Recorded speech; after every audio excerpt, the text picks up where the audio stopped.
Les amis, bonjour, toujours en Israël ici. On va parler aujourd'hui des femmes battues. Allô, mon nom c'est Franck Félé, directeur du Ghana. Abonne-toi à la chaîne.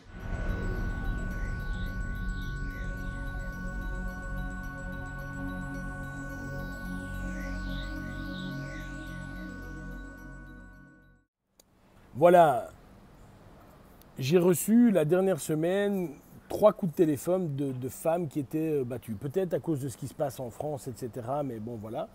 Euh, et des femmes qui systématiquement ont la même démarche. Elles me téléphonent, je voudrais faire du Krav Maga. Ok, très bien, venez vous entraîner, blablabla. Et qui ensuite m'expliquent leur situation familiale. Oui, parce que j'ai été frappé par mon conjoint, il m'a fait ça, il m'a fait ça, il m'a fait ça. Bon, moi je suis toujours un tout petit peu circonspect par rapport à cette attitude. Moi, je leur dis toujours la même chose, mesdames, j'entends très bien ce que vous me dites. Allez à la police. Je peux malheureusement rien faire. C'est-à-dire que si effectivement vous avez été battu, d'abord ça c'est pas quelque chose qu'on peut autoriser ou qu'il faut accepter. Si vous avez été battu, allez à la police. Moi je suis pas la bonne personne.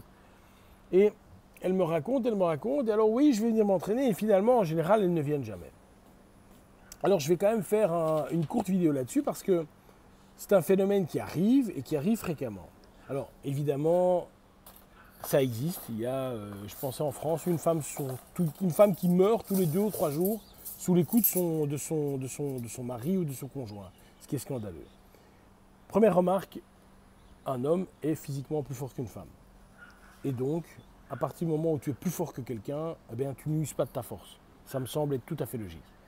Donc voilà, moi je fais partie des gens qui disent, tu as un problème et parfois les femmes sont chiantes et blablabla, tout ça ok, ben tu la quittes, tu la frappes pas. On ne frappe pas les gens, en général, et certainement pas ta femme. Donc ça c'est le premier point. Le deuxième point, c'est, mesdames qui vous faites frapper, c'est à vous que je m'adresse un petit peu, posez-vous cette question. Et je ne veux pas être confrontant, mais je vais quand même le dire. Il y a 2 possibilités dans les femmes qui se font frapper. Soit la femme qui se fait frapper, c'est la première fois qu'elle se fait frapper, c'est le premier homme qui la frappe. Et alors il faut prendre une décision. Il faut prendre une décision. On va y revenir juste après. Soit, et ça c'est assez fréquent, c'est de dire c'est des femmes qui se sont fait frapper par le conjoint actuel, le conjoint d'avant et encore le conjoint d'avant.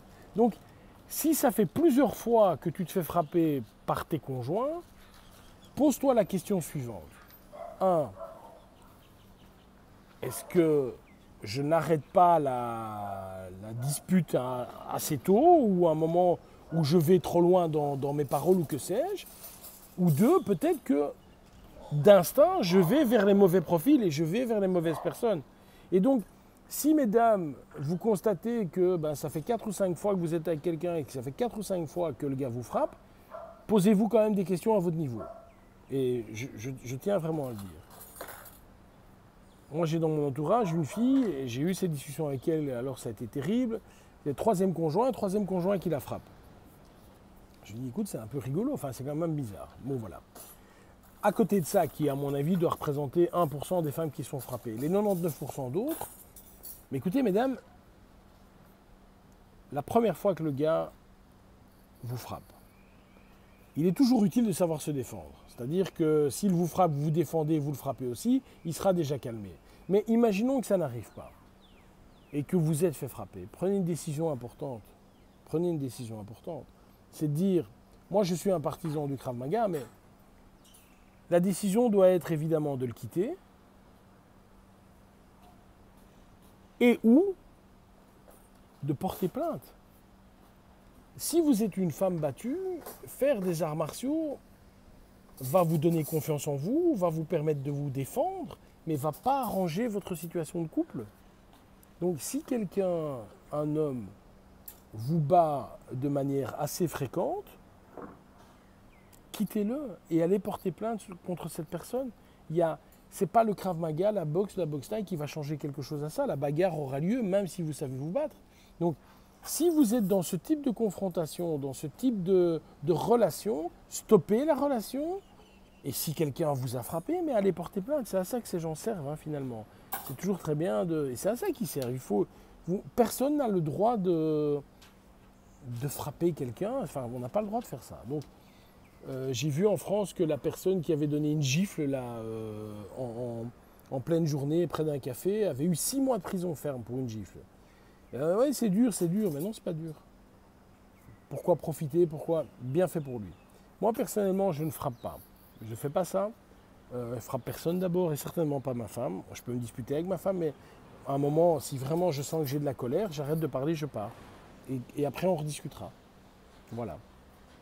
Donc, si tu es un homme, ne frappe pas ta femme. Si tu es un homme, un vrai. Et mesdames, si vous êtes frappés, ne laissez pas ça comme ça. Faites quelque chose. Ok? Bye bye.